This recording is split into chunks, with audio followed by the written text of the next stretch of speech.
Bonjour, bonjour, bonjour mes bien-aimés. Nous bénissons le Seigneur, nous le rendons gloire. Nous l'élèvons parce qu'il nous a créés à son image pour témoigner qu'il est le seul Dieu sur la terre. Hormis lui, il n'y a pas d'autre Dieu. Nous n'avons qu'un seul Dieu, à la personne de l'Éternel des armées, le Créateur des cieux et de la terre. Ce même Dieu, mes bien-aimés, a mis dans mon cœur de continuer à insister sur notre passage d'hier, c'est-à-dire l'homme créé selon l'image de Dieu. Cette nature, mes bien-aimés, nous devons chercher à retrouver cette image que nous avons perdue. Cette image, mes bien-aimés, lorsque nous sommes nés dans ce monde, nos parents ne nous ont pas révélé la nature réelle de ce que nous sommes. Nous sommes partis incorporer une autre image d'un Dieu que nous ne connaissons pas à la personne des dieux de ce monde, c'est-à-dire qui sont dirigés par les forces du mal ou le commanditaire de cela, c'est le diable. L'homme créé, le diable qui est le rebelle, celui qui veut évangéliser toutes les hommes, aller passer leur éternité dans les ténèbres, au séjour de mort, là où lui-même il a comme demeure. Ce même Dieu, mes bien-aimés, nous interpelle encore ce matin à chercher vraiment à nous revêtir de cette nature qui n'est que dominée par le vrai Créateur, le Dieu d'Abraham, le Dieu d'Isaac, le Dieu créateur des cieux et de la terre, celui qui, autrefois, notre grand-père, Adam et Ève, ont laissé ses traces pour pouvoir suivre les traces d'un inconnu à la personne du diable, incarné à l'image du serpent. Bien-aimés, nous devons comprendre une chose, mes bien-aimés. Pourquoi suivre le menteur, le destructeur, le tyran qui est en train de pousser les gens forcément à l'enfer? Il utilise les mécanismes, comme Dieu le dit. Depuis chaque jour, il ne cesse d'aller réclamer les hommes vers Dieu, nuit et jour, en les accusant comme si c'était lui le vrai Dieu. Il va réclamer l'homme que Dieu lui-même a créé à son image pour l'accuser afin que Dieu le puisse le relâcher sous ses mains, disons, l'abandonner pour qu'il puisse le récupérer et qu'il puisse vraiment le manipuler sa conscience pour qu'il aille à l'enfer. J'aimerais que chacun prenne vraiment un moment pour réfléchir au sujet de sa vie, au sujet de sa conduite dans ce monde, au sujet de son éternité. Car tout ce que nous sommes en train de partager chaque jour, partout dans le monde, dans l'évangile, mes bien-aimés, elle consiste à attirer l'attention de l'homme, à comprendre que nous ne sommes pas créés pour pouvoir s'éloigner de notre Dieu, mais de marcher sous les traces de Dieu qui nous a appelés. Ce matin, Dieu met dans mon cœur d'insister toujours sur le passage de Genèse chapitre 1er. Cette fois-ci, nous allons méditer le verset 27. Il faut ajouter le verset 28. Genèse chapitre 1er, le verset 27 à 28. Le Seigneur nous dit ceci. Dieu créa l'homme à son image, il le créa à l'image de Dieu. Il créa l'homme et la femme. Dieu les bénit et Dieu leur dit, soyez féconds, multipliez, remplissez la terre, assujettissez et dominez sur les poissons de la mer, sur les oiseaux du ciel et sur tout animal qui se meut sur la terre. Parole du Seigneur. Amen. Alors ici, mes bien-aimés, nous continuons toujours le volet de notre nature notre nature originale. Mes bien-aimés, j'essaie un peu de voir, regarde ce que Dieu nous dit.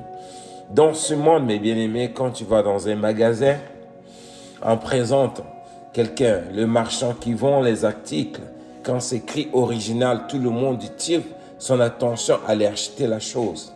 Mais quand on dit ça, c'est piraté, personne ne veut y aller là-bas. C'est dans le spirituel, nous voyons l'être humain qui préfère aller vers le piraté et laisser l'original. Alors que Dieu nous dit, nous sommes des hommes créés à son image. Qui dit, créés à l'image de Dieu, nous devons marcher dans la lumière de Dieu. Alors pourquoi aller marcher dans les ténèbres alors que nous avons une lumière pour nous éclairer? Mais bien aimé, que chacun ouvre ses yeux, qu'il comprend qu'il voit les conséquences qu'il est en train de courir en vivant de cette manière.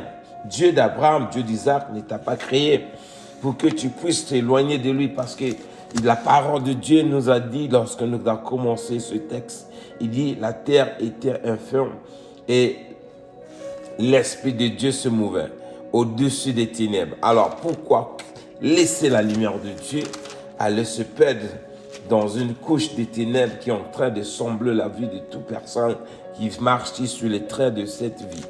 Alors, mes bien-aimés, nous sommes là ce matin encore, ce soir, pour pouvoir attirer l'attention de chacun de nous, que nous revenons à nous-mêmes. Amen.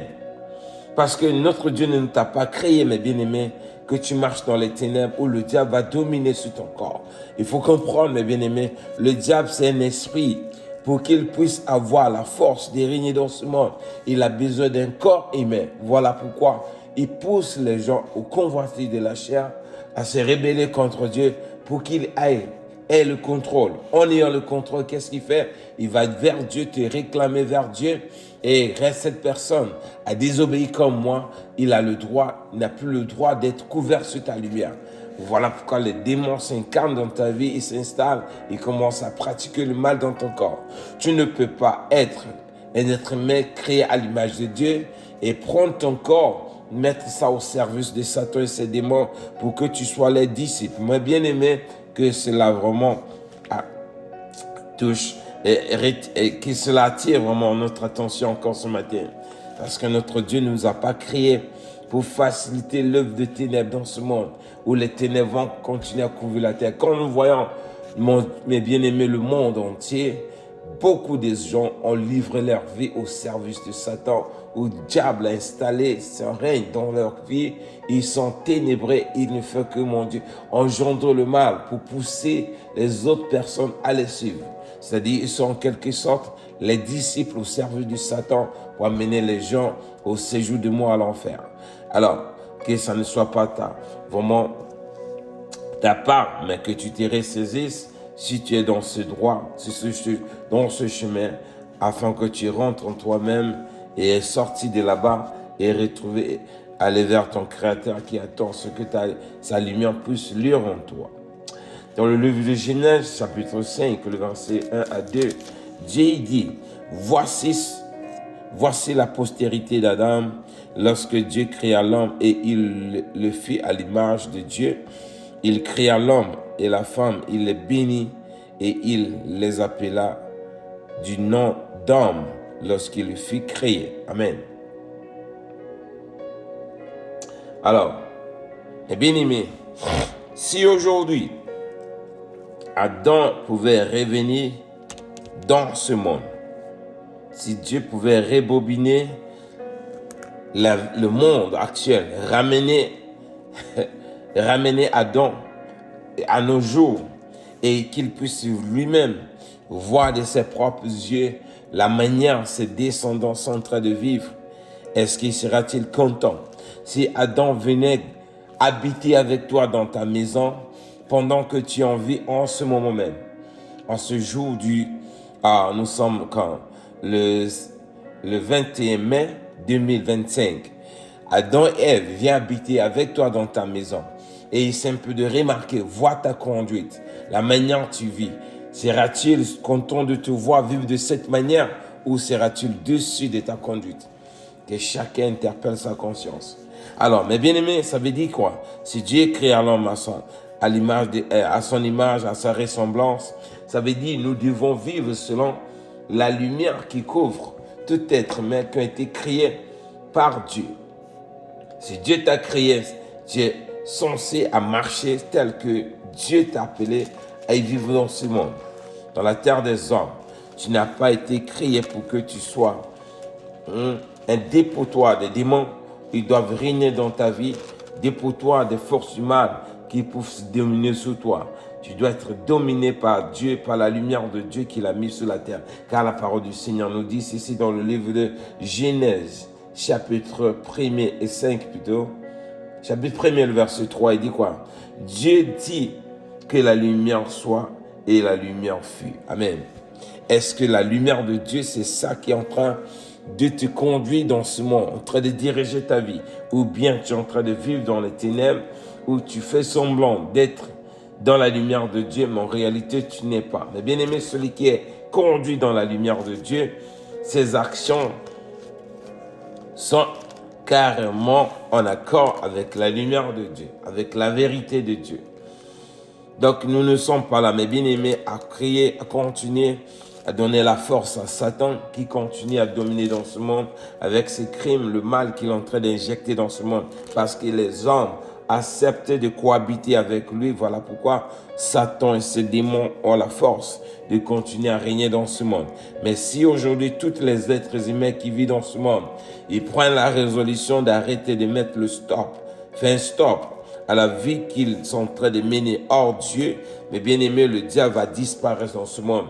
Il pourra chercher, il va s'éloigner de cette planète, aller chercher peut-être d'autres lieux où il pourra peut-être régner. Mais par contre, lorsque nous continuerons toujours à toucher à ce qu'il est en train de pousser comme injecter dans ce monde, comme convoitise dans la chair, la rébellion contre Dieu, la désobéissance contre Dieu, le manque, l'endurcissement du cœur à la parole de Dieu, le diable continuera toujours à voir un mot à dire dans ce monde. Mais j'aimerais que toi qui es chrétien, toi qui as dit, tu as donné ta vie en Christ, que tu te ressaisisses, que tu sors de cette vie. C'est pas là, cette manière que Dieu t'a appelé à y marcher dans ce monde. Car tu es censé à vivre dans la lumière de Dieu, dans la transparence, dans la vérité, dans l'amour. Dans le livre de Genèse, toujours, chapitre 2, verset 4, le Seigneur joue ceci. Voici les origines des cieux et de la terre, quand tu les fis crier, lorsque l'Éternel Dieu fit une terre et des cieux. Amen. Donc l'origine de ce monde, des cieux et de la terre, consiste à voir tout être humain marcher dans la lumière de Dieu. Vivre tel que Dieu nous parle dans sa parole. Écoutez ce que le Saint-Esprit nous parle.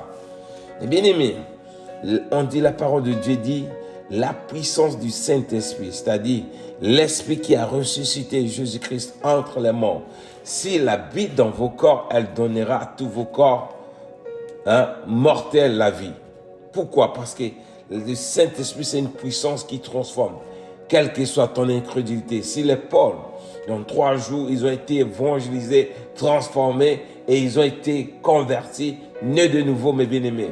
Quelle est la puissance qui te manque dans ce monde pour que ta vie ne soit pas transformée? Nous avons le Saint-Esprit qui a la puissance de faire cela. Mais pourquoi ta vie ne peut pas être transformée? Pourquoi continues-tu à chercher des délivrances par-ci, par-là? Il faut décider, il faut prendre la résolution ferme d'arrêter cette vie, de marcher hors la lumière de Dieu, de renoncer à toutes les pratiques qui donnent Satan le pouvoir de manipuler ta vie, ta conscience, pour que tu te sens coupable alors que tu as déjà été affranchi par la mort et la résurrection de Jésus-Christ. Et désormais, tu dois vivre en nouveauté de vie telle que le Seigneur Saint-Esprit le dit dans sa parole. Donc, c'est à nous de comprendre, mes bien-aimés, cela, de revenir sur nous-mêmes, à suivre ce que Dieu nous a appelé. Si nous sommes sentis, si nous comprenons, Père, mes bien-aimés, que nous sommes censés à vivre selon l'origine dont l'homme avait créé, l'origine dont Dieu avait créé l'homme. Cessons, mes bien-aimés, de suivre les traits lesquels Jésus-Christ ne nous a pas appelés à y marcher. Nous sommes ceux-là qui suivent les traits de Jésus-Christ. L'œuvre qu'il a franchie à la croix, l'œuvre de l'âme de Jésus-Christ qui a franchi à la croix, ça t'a permis d'être délivré de la captivité pour que tu reviennes à Dieu et que tu marches désormais sous sa lumière. Mais pourquoi es-tu dans l'église et tes actions n'ont rien à voir avec cette lumière? Alors, ça veut dire que nous ne sommes pas vraiment affranchis si nous vivons de cette manière. La parole de Dieu nous dit dans le livre de Psaume 146, le verset 5 à 9, la parole du Seigneur nous dit ceci. Heureux celui qui a pour secours le Dieu de Jacob, qui met son espoir en l'Éternel, son Dieu. Amen. Si nous comprenons que il est écrit, celui qui cherche le secours de Dieu, il est heureux. Celui qui met son espoir sur Dieu-là, il sera heureux dans ce monde. Nous sommes censés à renoncer tout ce qui pourra, toutes nos anciennes pratiques qui nous ont poussés à marcher loin de ce Dieu et de s'appuyer sur lui, sur la parole de Dieu, sur mettre notre confiance en l'Éternel, le Dieu de Jacob. Et Dieu qui est Dieu d'amour, de compassion, il va nous délivrer. Parce qu'il dit dans le verset 6, il fait des cieux, il a fait les cieux et la terre, la mer, tout ce qu'il s'y trouve. Il garde sa fidélité à toujours. Amen. Ce Dieu-là, il est fidèle. Si tu mets ta confiance en lui, le Dieu qui a créé les cieux et la terre, il est confiant, il est fidèle de te garder, de te protéger, de te délivrer, de t'affranchir, afin que tu puisses te réjouir dans sa lumière. Aucun cas, mes bien-aimés, on n'a jamais vu, comme David a dit, j'ai été enfant, j'ai grandi, je n'ai pas vu le juste être abandonné. Si nous suivons les traits de cette parole, Dieu ne va pas nous abandonner, parce qu'il dit dans le verset 7, il fait droit aux orphelins, aux opprimés, il donne du pain aux affamés, l'Éternel délivre les captifs. Amen. Alors, c'est Dieu qui est juste, qui vit, qui marche toujours selon sa justice, qui tient ferme à sa parole. Si tu es opprimé dans ce monde, tu vis dans la dépression, tu es désemparé, tu ne sais pas qu'est-ce qu'il faut faire dans ce monde, où tu n'as plus vraiment d'espoir, tu mets ta confiance en ce Dieu, il ne va pas t'abandonner parce qu'il va te donner du pain et il va te secourir pour te délivrer là où tu es en captivité. Le même Dieu, il dit dans le verset 8, toujours dans le livre de Psaume 46, l'Éternel ouvre les yeux des aveugles, l'Éternel redresse ceux qui sont courbés, l'Éternel aime les justes. Dieu, il dit, si tu marches dans sa justice, si tu étais aveugle, tu ne comprenais pas les choses de Dieu, il va t'ouvrir les yeux. Si tu es aveugle physiquement, Dieu va t'ouvrir les yeux, tu pourras voir. Spirituellement, si tu es aveugle, il va t'ouvrir les yeux. Si tu es courbé, c'est-à-dire ta vie n'a plus de sens en ce monde, Dieu va te redresser là où tu t'es abaissé à tout moment quand tu es en face des autres personnes. Tu te sens minable, c'est-à-dire tu es en dessus. Dieu va te relever, tu seras élevé. Pourquoi? Parce que Dieu aime les justes. Si tu tiens ferme à demeurer dans sa justice, Dieu t'aime et il te relèvera, il te visitera, il te localisera. Ta situation ne sera pas la même parce que notre Dieu ne ment pas. Dans le verset 9, il dit quoi? L'Éternel protège les étrangers, il soutient les orphelins et les veuves, mais il renverse la voie des méchants. Si tu es étranger, si tu es orphelin, si tu es orpheline, si tu es veuve, Dieu te dit ceci, il te soutient, il va te soutenir. Quelle que soit ta situation, si tu t'accroches à ce Dieu, si tu sais qu'il est le seul Dieu qui a créé les cieux et la terre, et que sa lumière, c'est ça qui conduit les hommes, et tu t'accroches à ce Dieu, en demeurant dans sa lumière, Dieu te délivrera et te soutient. Il va te soutenir, il va t'accorder la grâce d'être délivré de ta situation. Mais il dit ceci, il renverse les voies des méchants. Si tu te détournes de ce Dieu pour aller prendre l'appui à d'autres dieux ou à marcher dans des ondes ténébreuses en suivant les traits du diable, Dieu dit va renverser tes voies un jour. Quoi qu'il arrive, tu peux réussir dans ce monde. Tu peux voir comme si ça va. Mais je te dis, mes bien-aimés, tout ce que l'on fait dans ce monde, si la lumière de Dieu n'est pas dedans, mes bien-aimés, tu te moques de toi-même, tu n'iras nulle part. Tu pourras faire. Peut-être tu vas te réjouir pour dire que ta vie a réussi.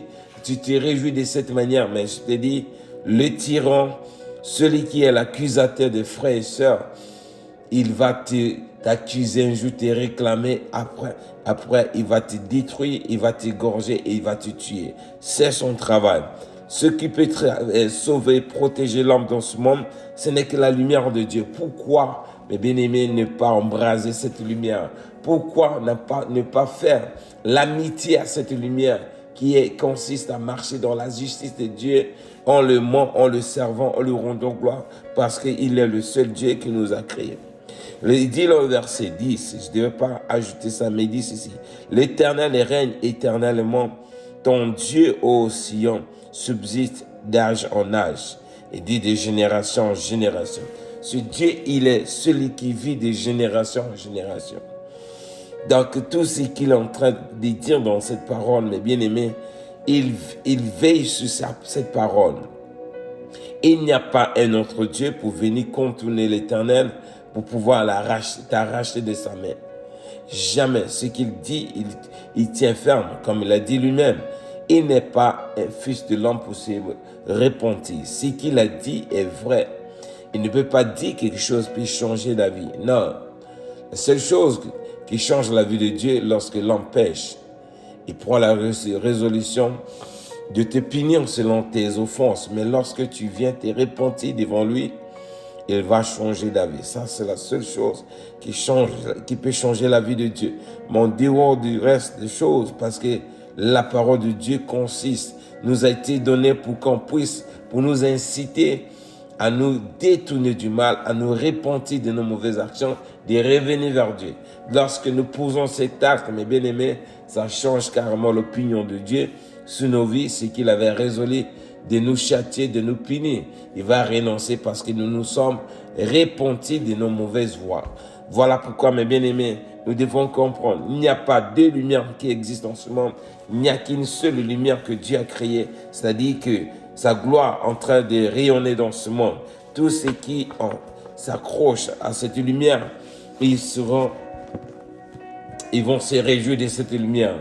Car il faut voir, mes bien-aimés, au commencement, lorsque Adam n'avait pas péché, lorsqu'il n'avait pas encore désobéi à Dieu, mes bien-aimés, Dieu avait mis un jardin d'Éden à sa disponibilité. Il pouvait vraiment manger sans payer. Il pouvait se nourrir de toutes sortes de nourriture et se rassasier, aller dormir et se réveiller, continuer à se réjouir du premier au trône sans pourtant débourser un 5 francs. Mais lorsque le tyran, le diable, le démon, l'accusateur de foi, le serpent, le méchant est venu dans ce monde, les tromper, mes bien-aimés, c'est là où ils ont perdu cette grâce. Lorsque tu continueras toujours à vivre dans le péché, à mener une vie pécheresse, mes bien-aimés, ça sera toujours ton cas, car la grâce de Dieu accompagne que ceux qui marchent dans la justice de Dieu. Dieu veille aussi sur cette justice. Si tu tiens ferme en demeurant de cette manière, dans cette lumière, dans cette grâce, cette lumière, elle va te protéger, elle va te bénir, elle va te délivrer, elle pourra t'affranchir et à la fin, tu passeras l'éternité auprès de ce Dieu. Bien-aimés, revenez en nous-mêmes, honorons ce Dieu qui nous a fait à l'image de sa personnalité.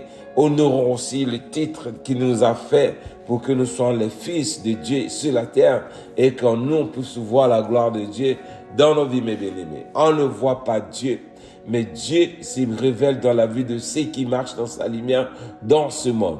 Lorsque tu gardes tu prends la résolution de marcher selon la grâce que Dieu t'a fait, de demeurer dans sa lumière, la manifestation de la puissance de Dieu va s'accomplir dans ta vie et c'est là on saura qu'il y a un Dieu qui existe d'âge en âge et il ne change pas et il ne fait acception de personne.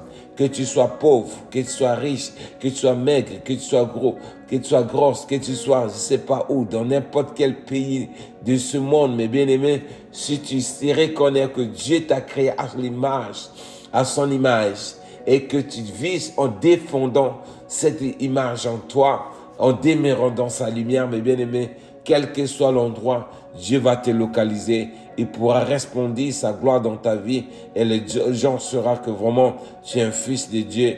Tu n'es pas comme les autres dans ce monde. Vraiment, c'est un peu ce qu'on avait à partager au sujet de l'homme créé selon l'image de Dieu.